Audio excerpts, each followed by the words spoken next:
Good afternoon, everybody. What is going on? I am Jeff GrantMEDIA, and today's real user review, we're going to be taking a look at the Craft & Glory Moc-Toe Explorer Leather Boot. Now, Craft & Glory did send me this boot as a sample for review, but all the opinions in this video are mine and mine alone. I did not share this content with Craft & Glory prior to publication. They will see this when you do.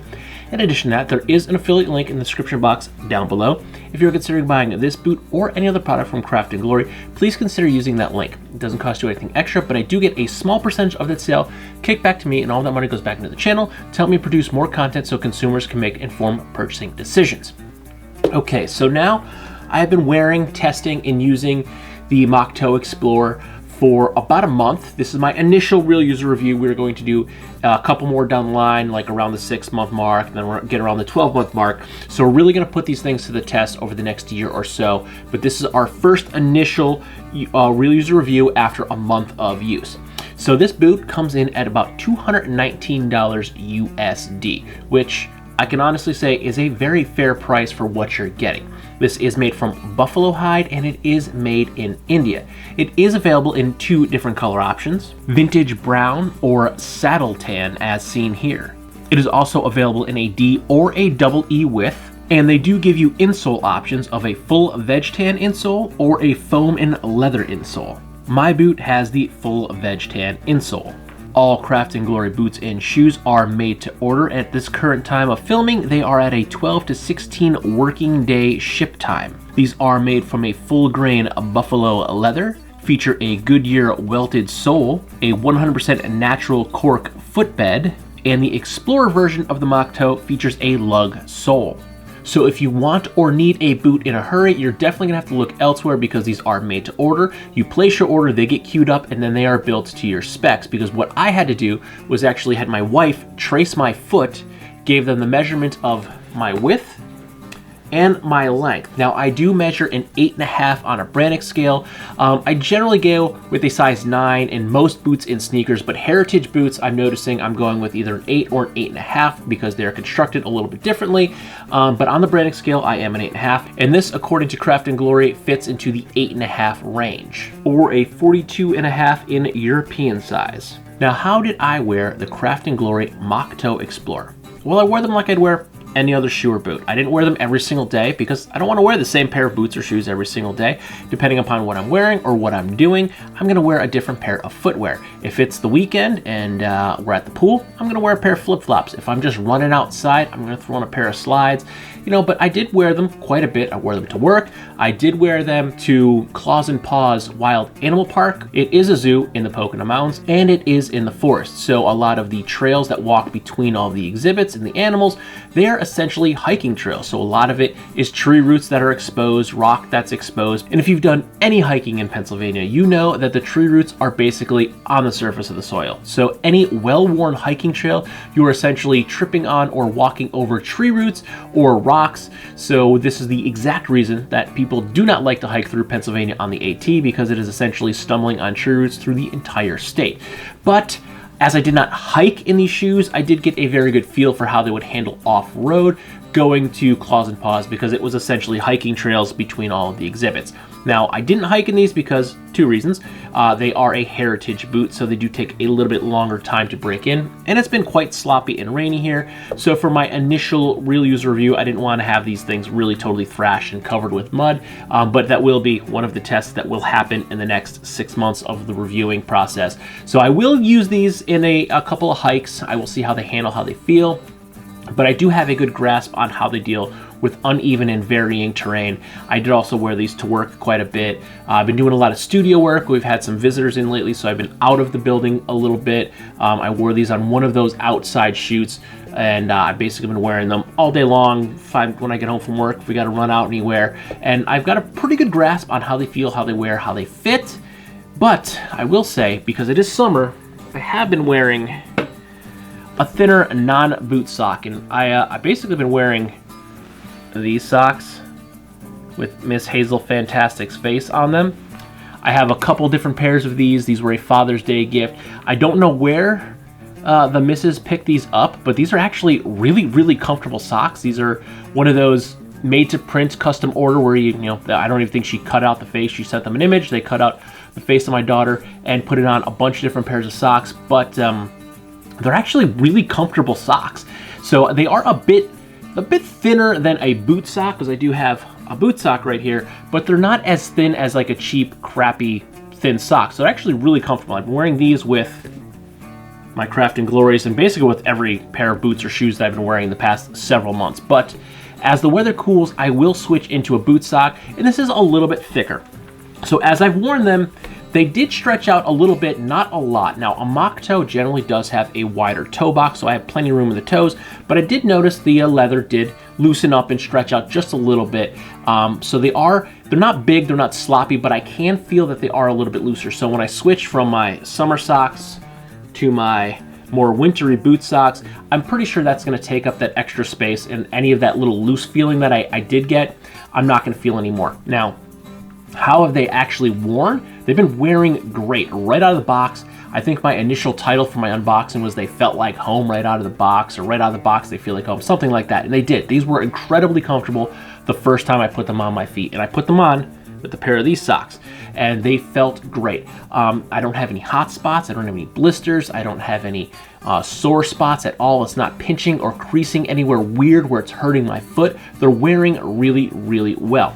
So the very first time I put them in, again, felt great. These are a custom order boot, and I did give them the measurements of my width and my length of my foot. So these are built to my foot. So it's not a full custom made boot, but it is really close, and the closest that I've ever at least had to a custom made boot, and the fit is great on them. The leather itself, it's buffalo hide. I did notice the leather is a little bit squeaky at first.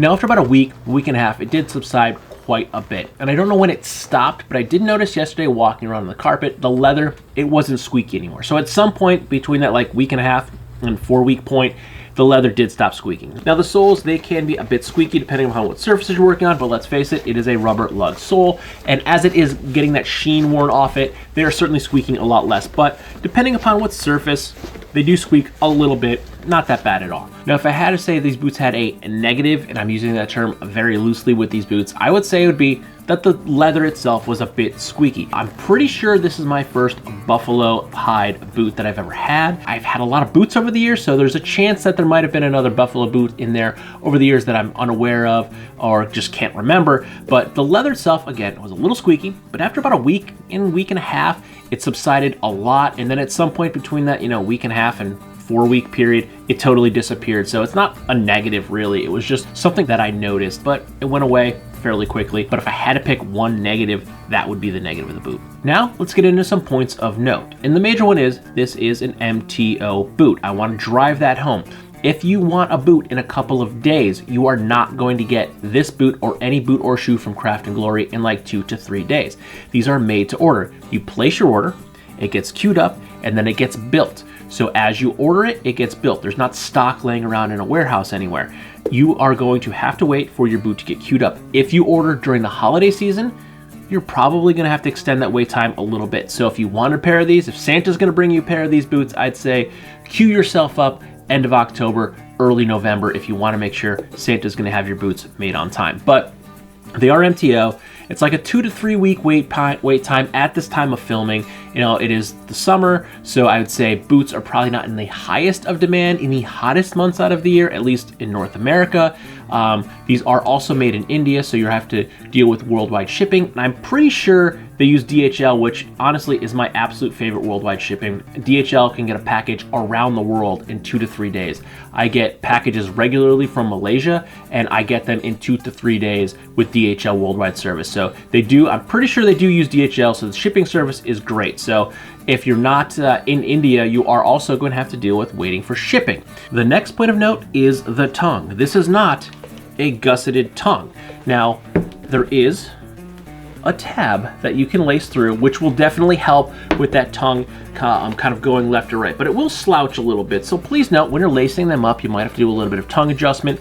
Now, you can see I'm getting a lot of wear from my laces lacing it up in the tongue. So the more you wear them, I'm finding that it's staying put. When I first got them the first week or so, it slouched a lot more and it did spin a little bit left or right. But now I'm really only getting a little bit of slouching as I'm putting the boots on, but that's very simple. I mean, you generally have to adjust the tongue in any boot anyway, even if it's gusseted. So just note, it's not a gusseted tongue, so you will have to pop it up. Now, the other point with a gusseted tongue is if you're going to be walking in any type of water, it's gonna come in because you don't have that tongue that's attached to the boot to keep the water out. So basically, if you go in any water deeper than about the second eyelet, that's about where the tongue stops being attached to the side of the boot. Water will come inside this boot. So please note, if you're doing any hiking in these boots or in any wet weather conditions, that if you come above this second eyelet, your foot's probably gonna get wet. The pros of this boot. Now, I said this in the point of note that this is a made to order boot, but that is also a positive. You are getting a brand new boot when you order it. This is not backstock that is sitting around in an unclimate controlled warehouse for God knows how long, a week, a month, a year, a couple of years, sitting on a shelf in a box somewhere, glue's coming unbonded, rubber starting to deteriorate. No, you're getting a brand new boot when you order. In addition, it's made to your specs. So you're gonna have a friend, a family member, trace your foot. You're gonna get the length, you're gonna get the width, so you're gonna make sure that you're getting the correct fit. Do, if you can, get a size on a Braddock scale. That will definitely help you. But if you trace your foot, you're gonna get your exact measurements, so they are going to know exactly what size boot that they need to make for you. The quality of this boot is great. It is made from full grain buffalo hide leather. It is lasting and wearing really, really well. I have not had a stitch or seam pop or come undone. Nothing on the sole or midsole has come unbonded. The boot is very comfortable to wear and overall a very pleasant experience to wear and walk around in. The price of this boot is only $219 USD, and for that you're getting a custom-made heritage boot shipped to your doorstep. Now yes, this does look very similar, like the Red Wing 875. Now the Explorer version, it does have the lug sole. Craft & Glory does make a same version with the Christie style sole, but it is the same price, $219 USD. And for that, you're getting a lot of boot. And I have not personally owned any Red Wings, but I have tried on a bunch of them. It is a boot that I will probably purchase sometime in the future. And I will say, having tried on several pairs of 875s right out of the box, these were a lot more comfortable. Now the 875s, I don't want to say they're a bad boot because again, I don't have any personal experience wearing them, but trying them on in the store, they were a beast. Where the Craft & Glory Moc-Toe Explorer felt great right out of the box. Now there was still a break-in period to them, don't get me wrong, but they felt a lot more comfortable than the Red Wings right out of the gate. And these are going to be made to your foot. You're giving them your size, your measurements. And I will say the hardest thing with trying to get a pair of Red Wings is finding a store that carries them or has your size in stock, because they, depending upon what model, they vary wildly on what size you can actually wear and what model. But with the Craft & Glory, you are going to go off your Braddock scale and then you're going to give them the measurements, so you're going to get the right fit the first time. So all in, all said and done, do I think the Craft & Glory Moc-Toe Explorer is worth your $219 USD? Because let's face it, that might not be a lot of money for a heritage style boot, but that's still a lot of money for a pair of boots or shoes. And honestly, yeah, they are worth $219 easy. For a heritage style boot, that's a great price. You're getting a boot that's made to your foot for you, so you know you're gonna get a great fit. They're incredibly comfortable right out the gate. Now, I did get the full veg tan insole, so I can't totally speak to if you got with the leather and foam insole, it might fit and feel a little bit different, but for me, the full veg tan was great. I would think if anything, the foam version would probably be a little bit more comfortable for your foot, but the sole wearing great. I have plenty of flex, I have plenty of bend, and you can even see on my right toe, I have been wearing them, I have been using them. It's a little scuffed up. There might even be a nick in here somewhere. So I have been wearing these. It's not, these aren't a closet queen boot. I've been wearing these to work. I've actually been putting together a lot of products. So I've been in our warehouse, or we call it the bulk area because it's not technically the warehouse. We have a warehouse in the back of the building, but I've been doing a lot of work in there, cracking open boxes, putting product together. So I've actually been doing more or less some work in these as well. And they're great. They're actually been incredibly comfortable to wear. They've been feeling great on my foot. I've been kicking pallets, using pallet jacks putting product together, and they've been great. They've been incredibly comfortable. So as far as the Craft & Glory Moc-Toe Explorer goes, these are a winner. I'm loving these boots. I'm going to continue to wear these, so there will be some more reviews down the line. In addition, Craft & Glory, they make sneakers, they make bags. I'd like to see how their heritage style backpacks are faring as well. But this is a quality constructed boot. I'm really enjoying it. It's a great price point. If you're looking at them, yeah, I'd say snag a pair. They have a lot of options. This is one of many that Craft & Glory makes. I can't even list them all because they make so many different boots, and they make variations where, again, the Moc-Toe, this is the Explorer version with the lug sole. They also make the Moc-Toe with the smooth Christie style sole, so if you wanted to go with that more classic Moc-Toe look, you can. But yeah, they've been great. I will put these through a few more tests in some of these long-term reviews, so I will take these hiking, and I'm just gonna wear them, just as I would any other shoe. You know, I'm not gonna wear them every single day because who wears the same pair of shoes every single day? We all switch up our shoes depending upon what we're wearing and what we're doing, so I'm gonna filter these in and out as I would any other boot or shoe, and continue to wear these and check back in a couple months down the line. We're gonna go ahead and see how they're handling long term. Short term, they're doing great. They're still looking great. They're still looking basically new, even though I've been working, you know, the toe is a little kicked up, but we're gonna see what they look like a couple months down the line, so stay tuned. So if you like this video or any of my other videos, don't forget to like, comment, share, and subscribe. Smash that big red button and ring that bell right next to it so you get notifications the next time I post a brand new video. Good night.